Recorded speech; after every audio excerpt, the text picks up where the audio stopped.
Okay, so today we're going to be doing lesson 1.3, which is about conditional identity and empty set equations. We actually tried to film this during class today. There was a couple interruptions, so we're going to be filming this again after school today. We're going to try again tomorrow to see if maybe we can work out some of the kinks in that process. The kids were super excited. A lot of them wanted to say hi to their parents, and I think a few got carried away. But hey, we'll try again tomorrow. We'll see what that works out.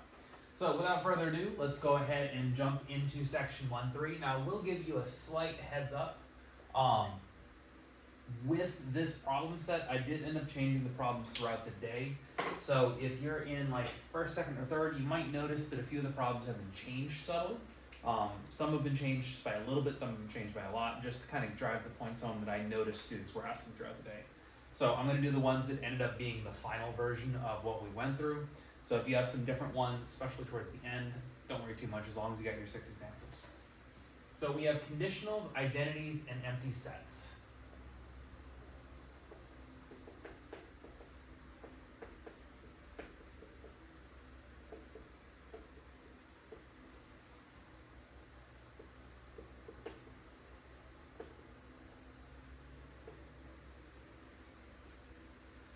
Okay, so again, these are the 3 types of answers you're going to run into in a math class.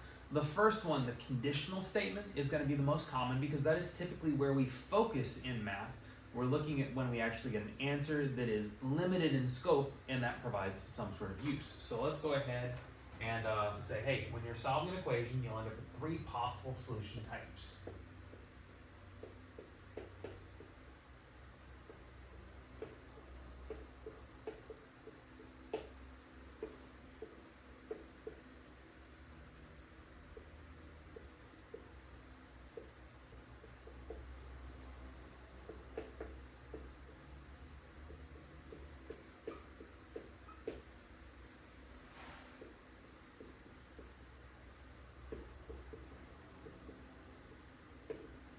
Okay, so the first one is the conditional statement.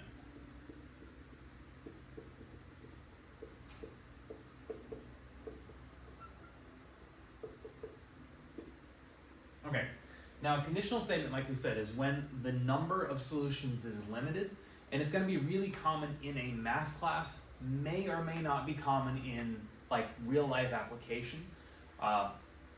Simply because we have to look at experimental design to see, do we have correlation, do we have causation, or do we just have no correlation whatsoever? And we'll get to that in a much later topic, but just know for now, the conditional statement is where the bread and the butter is of any math course. So we're going to go ahead and define this as when the number of solutions is limited.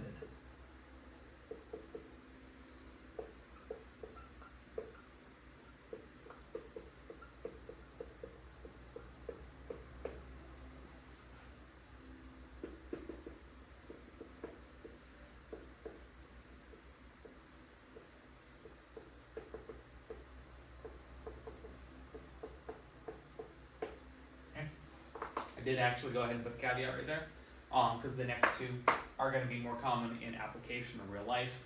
But again, while we study different techniques, we tend to stick with things that make those techniques stand out the most, which is why the conditional statements get all the fame and all the glory.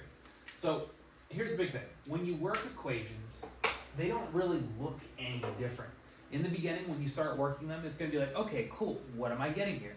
It looks normal. You work them according to the same sets of rules. When you finally do get to the answer, with conditional statements, it looks like a regular math answer. Here's some of the ways you might get that. You might get something like x equals 2 or y equals 5.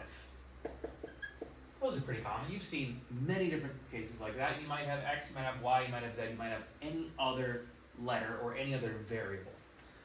Sometimes you might get answers that look like this, and this is where we start opening up the conversation. So if x is greater than or equal to 3, or let's say z is less than 0, those are 2 other cases where, hey, people might not realize that those answers are in fact limited, because how many cases work right here? Well, here x is equal to 2. Can x be anything other than 2? No. So we understand that this is very limited in scope. There is one possible answer. Here, there's one possible answer. Some people might argue, they're saying, hey, there's an infinite amount of answers that I can give. As long as the number is above 3, I have an infinite length of possible answers. But again, we're not looking at limited as in the list is a definable set, as in like a countable set. This is an unlimited amount of answers, but it's limited in scope because I can't plug in answers beneath the value of 3. I can't plug in 2, I can't plug in 1. So there is some sort of limit I placed on it, albeit it is infinitely big. Same with that. If I plug in a negative number, it can be 1, it can be 2, it can be 3. That's fine, that's fine, that's fine. It can be 1.5, it can be pi, it can be something that's rational or irrational. But I cannot plug in a value that is negative. As soon as I get to that, that is not okay, and so therefore, again, my answer set is limited. Other ways you might run into limited answer sets are with like set builder notation. Let's say if I have W is the element of a set like 1, 3, or 5. What that means is that W is allowed to be any one of those numbers. It can be 1, it cannot be 1.5, it can be 3, it cannot be negative 3. It can be 5, it cannot be 5.00001. It can't be anything even close to 5. It has to be exactly 5. So again, we're limiting to that. And then kind of in line with these infinite sets, albeit these limited infinite sets, if I have something like, let's say T is equal to, now this isn't really a set builder notation 100%, but I'm going to say, hey, how about this? Even numbers. So formatting aside, because I know some of you are going to comment on that, if T is an element of even numbers, again, that's another infinitely big set. I can plug in so many different things, I cannot even count them, it's so big. I can't plug in odd numbers, I can't plug in decimals or fractions. I can only plug in numbers that are divisible by 2. So again, conditional statements are the bread and butter of math class, that's where we spend most of our time. The second type of answer set, and this is going to be where we focus today, is if we get an identity. Okay? So identities are when the statement is already true.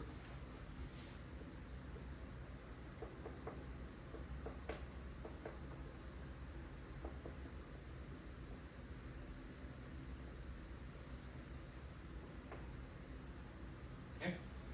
And so the number of solutions is infinite.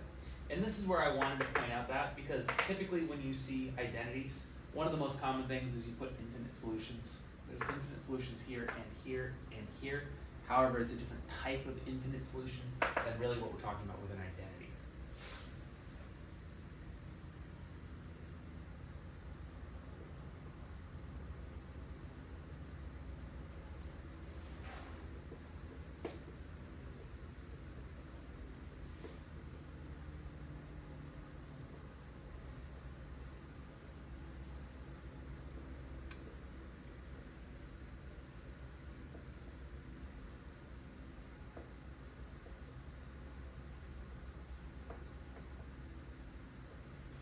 Again, why are the number of solutions infinite? Well, because my statement is already true.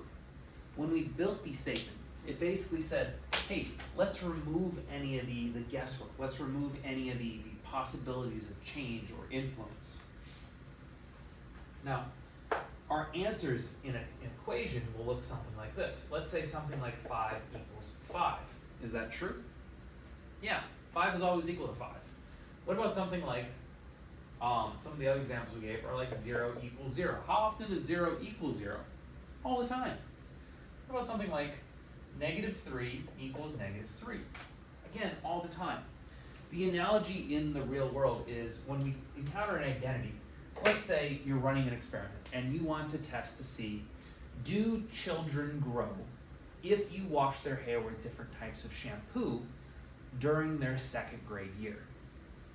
Okay. I take a bunch of kids and I say, hey, I want to see, do they get taller if I wash their hair with fully natural shampoos? These kids get taller.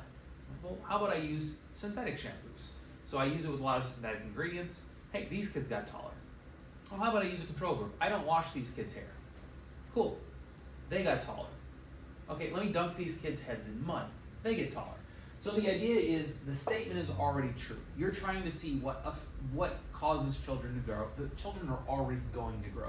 So no matter what you do, you're going to get success. So the number of solutions is infinite, no matter what kind of shampoo you're using, as long as it doesn't have like plutonium or uranium, it's gonna work. So again, identities means that something is going to happen regardless of your control over it.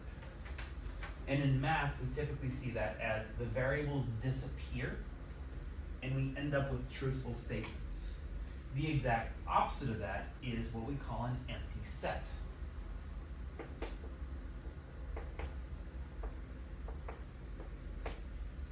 Okay? An empty set is when the statement is already false.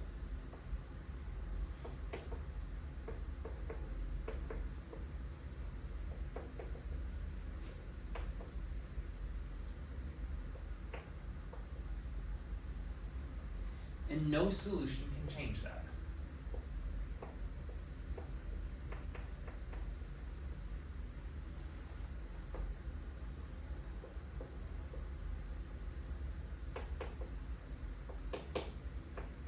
And then we're going to put a note saying this is the opposite. And what do we call opposite in math? Inverse. So it's the opposite of an identity. Okay. Now, we said this was common in math class. This is common in experimental design.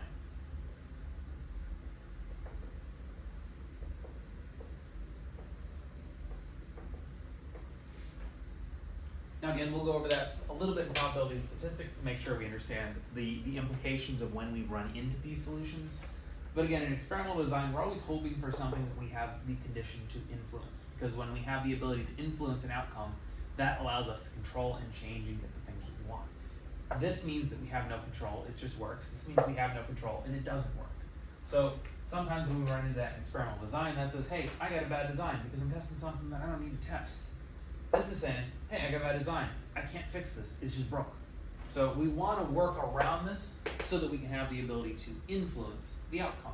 That's what we want to do. So an empty set, if 5 equals 5, all an empty set when you run into it with an equation is, let's say 5 equals something that's not 5. 5 equals 7. That's not true. I can have like something like 1 equals 2. Or one that gets a lot of students caught up with is if I get something that looks similar but isn't. Like 3 equals negative 3. None of those are true. 5 doesn't equal 7, 1 doesn't equal 2, and 3 doesn't equal 3. The real world implications of that are you're trying to like build a car engine, but you're trying to make it out of cheese. So the idea is the fact that cheese doesn't have the compressive strength, or I forget the type of strength that it would need, for the explosive factors in the combustion chambers. It's gonna blow up and it's gonna melt. So, well, what happens if I use Munster cheese? Statement's false. The engine's not going to be made out of cheese. Could I use Swiss cheese? Well, first off, that has holes in it. So yeah, definitely you're not going to be able to build an engine out of Swiss cheese. What if I use Gruyere? Also no, the engine can't be made out of cheese. No matter how many times you change your attempted solutions, it's not going to affect the fact that you started out with something that was already false. The engine can't be made out of cheese. So let's go ahead and take a look at what equations will look like at this level when we run into these two weird types of answers. Now again, most of your answer sets in math or in equation work are going to be conditional statements because in reality we generally have the ability to influence the outcome even if it's just a correlation, which implies that maybe we could even though we can't. So this is going to be where you may encounter things, but I wanted to walk through a few, make sure you got the idea of, oh hey, look what this is. Let's take a look. I have numbers 1, which is going to be 3 parentheses 5x plus 2 equals 15x. Number 2 is n over 6 equals negative n over 6 plus 1 half. And number 3 is negative 2 parentheses 4y plus 1 equals negative 8y minus 2. Okay. Now, again, when we work these equations, nothing new or nothing weird is set up about them. They look like normal equations. So when I work them, if I work number 1, I'm going to separate my left and my right. I have a variable on both sides, which means I need to get rid of one of them, which means I need to be able to simplify both sides beforehand. So if I simplify the left side, because the right side is already simplified, I'm going to follow PEMDAS. Say parentheses, nothing I can do, no exponents. I can multiply and divide, because the parentheses do imply multiplication. Everything is multiplied by 3. So I get a 15x plus 6 equals 15x. Now this is simplified. That was already simplified, so I don't need to do anything right there. Now I'm going to get rid of one or the other of my x terms. And by doing that, I'm going to subtract one or the other. I'm going to get rid of this one. This is a positive 15x. I'm going to say minus 15x. Minus 15x. That cancels out. That cancels out. So now, here's something that every single class besides my last period stated. When I have this, they said, okay, what's left over here on the left-hand side? 6 equals, and this is what every single one of them said, besides 6th period, shout out to you guys, you did pretty good, is they said, okay, 15x minus 15x, that cancels out. What's left over here? X. Don't do that. Okay, now here's what I said to them. Okay, what's the coefficient in front of x? They all said 1. So they knew that there's an understood 1 in front of x. My follow-up question caused them to realize what they just done. What is 15 minus 15? Well, it's not 1. What is it? It's 0. Okay, what is 0 times anything? 0. So, is there an x over there anymore? No. 15x minus 15x is 0. And then we run into this statement. 6 equals 0. Is that sometimes true? Is that always true? Or is that never true? Exactly. That is never true. So what that tells us about our original equation is that our original equation, the statement was already false. We were trying to make something equal that way up here is not equal. The equation was built incorrectly. So we'd say this would never work. Okay, so part of our answer is we say 6 equals 0. No, we're going to say this is a false statement. And so I write one of two things. I either write that there are no solutions, or I write that this is an empty set.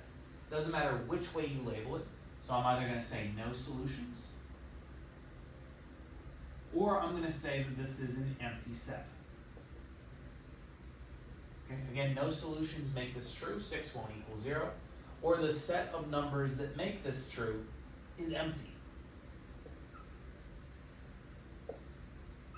There's my answer. Green is just a description of what's going on here. So again, that's what happens. The equation looks normal. I work it, I get a weird answer.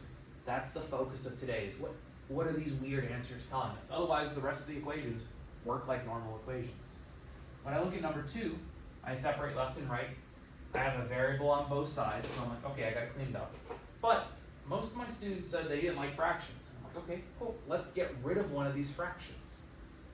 How can we do that? Yeah, of course. This is n what? 6.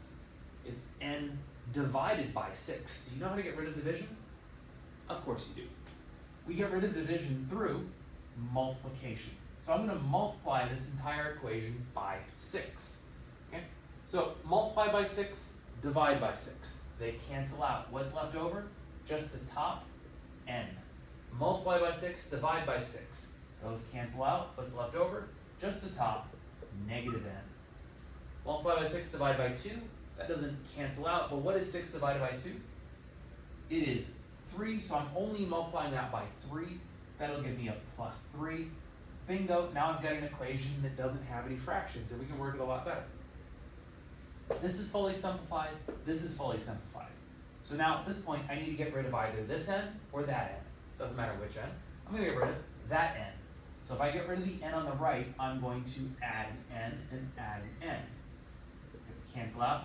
Now here's another one of the things that I got in a couple of the classes, just to make sure we're aware of what's going on. I asked, is n plus n, is that 2n or is it n squared? What do you think it is? Well, 2n means that I have two n's, or n plus n. Remember what an exponent means. An exponent means that I'm multiplying that base that many times. So if I'm multiplying, that's telling me that this is n times n. So what is n plus n going to be? A 2n. So I have 2n equals 3. I can get rid of the coefficient at this point because I'm following the reverse of PEMDAS. No addition or subtraction over here, but there is a multiplication and division because of that little dot. I'm going to go ahead and I'm going to divide both sides by 2. That's going to cancel out. And then last thing, does n equal 1.5? Technically yes, but is there a decimal in my original problem? No. So therefore I'm going to say, I'm just going to leave it as a 3 over 2. Now, I don't necessarily need to describe anything about this because this is a normal, like I said, it's common in math class. This is our bread and butter. We're used to seeing answers like this. This was weird, so I had to give it a little more. I'm like, no, this is weird. It's false. There's no solutions here. This is normal. If you wanted to describe something like that, there's only one answer that works. Only one answer works. We call that a conditional statement. But do I need to write that out? No, I don't. Okay. This is just normal. Let's take a look at our last problem. So our last problem on the right, I'm going to separate the left and the right hand side of the equation. The right side is fully simplified. The left side is not. So I'm going to simplify the left-hand side. Now why am I doing this? Well, I have a variable on my right and a variable on my left. I need to get rid of one of them. The only way to get rid of one of them is to simplify the other side. And so I can, quote, combine them by getting rid of one of them. So I'm going to go ahead and when I simplify, I follow PEMDAS. Nothing I can do with the parentheses, no exponents, but there is a multiplication and division step because of those parentheses, which makes that a negative 8y minus 2 equals negative 8y minus 2. You already see where this is going. Now that both left and right are simplified, I'm going to get rid of one of these 8y's. It doesn't matter which one. I'm going to get rid of the one on the left by adding it. And if I get rid of something on the left, I also get rid of that something on the right. I'm going to add 8y. That goes away, and I'm left with negative 2 equals negative 2. Now, again, at this point, we're going to say, hey, that's a little weird. Most of the time when we start working an equation like that, we're going to stop and be like, did I work the equation correctly? Yeah, we did. Is this sometimes, always, or never true? It's always true. So this is always going to be called an identity. What that tells us is that this equation up here, that equation was always going to work.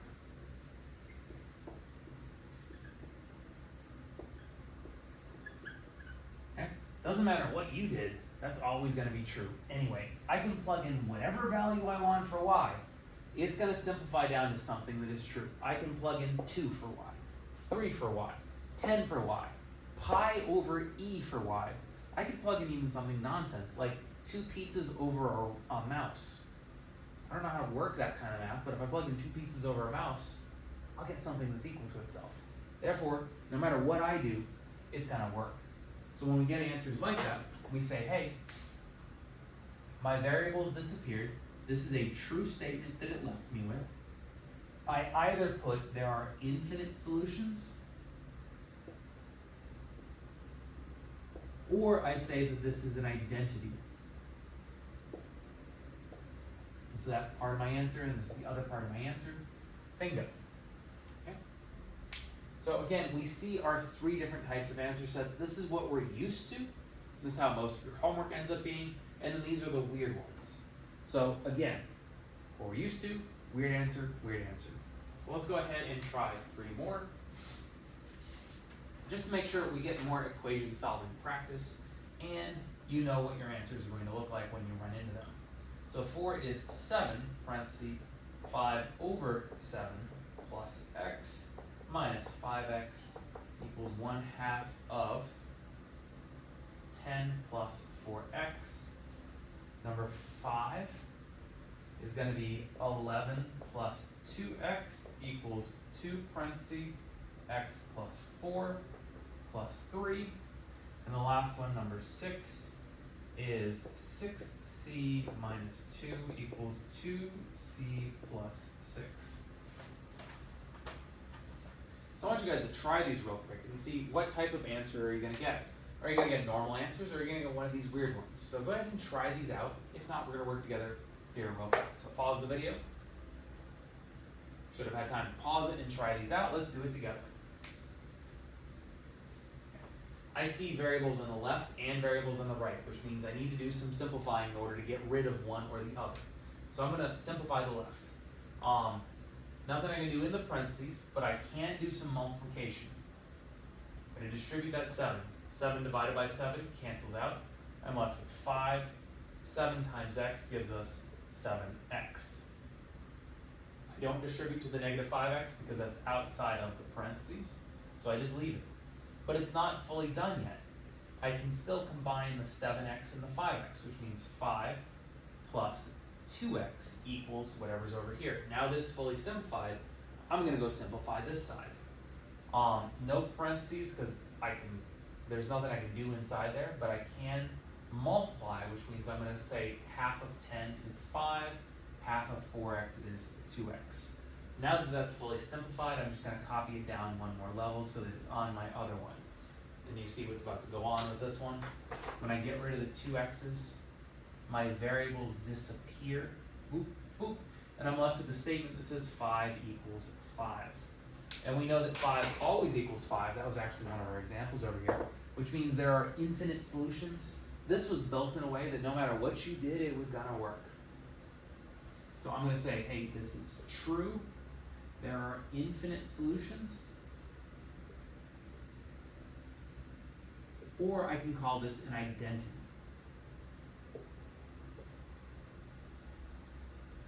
Okay. If I look at number 5, I'm going to do the same process. I'm going to draw my line down the middle. I got a variable on the left and on the right. So what I'm going to do is I'm going to simplify the left. Done. I'm going to simplify the right. Nothing I can do in the parentheses, but I can multiply. So that's going to give me a 2 times x is 2x. A 2 times 4 is 8 plus 3. I don't distribute to that 3 because guess what? It's outside of the parentheses. But I'm not done just yet. I can now add or subtract, and I can say 2x is term 1. The 8 plus the 3 will give me an 11. Nothing I can do over here, so I'm going to say 11 plus 2x, 11 plus 2x. At this point is where the fun begins. And I say, okay, get rid of one of these variables. And the funny thing that happens is that both my variables disappear, and I end up with, again, an 11 equals an 11. I ask myself, does that sometimes work? Is that always true, or does it never work? That always works. So I'm going to go ahead and again on this one say, hey, I have another true statement. There are infinite solutions. Or I can call this an identity. Awesome. Now the last one I can pretty much see from this one, my variables aren't going to cancel out. So I bet you it's not going to be one of these weird things. It's going to be something else. But again, none of these look like anything that's going to jump out. They just kind of jump out all of a sudden. First thing I do is I have c's on both sides. So I'm like, okay, I need to get rid of one of them. So let's simplify both sides. Done.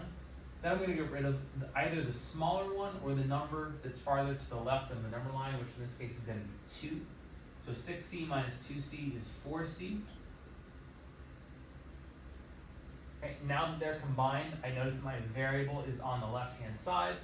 I'm going to get rid of addition and subtraction first by adding the 2. Cancels out. I have 4c equals 8.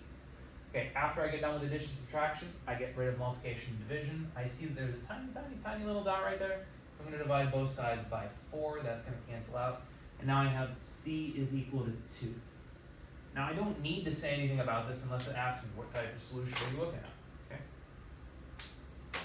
So when I get c equals 2, boom, that is a conditional statement. I could do what I did up here and say, hey, there's only one answer that works. This is a conditional statement. But generally speaking, in math class, I just say, hey, the value of c, the value that works for c is 2. If I plug in 2 into this part of the equation, it checks out. If I plug in any number that is not 2, I have problems. So that is it for that section. The homework is going to be, let's go ahead and write this over here. We have homework for section 1.3 on page 23. We're going to do numbers 1 through 14 odd today. Okay.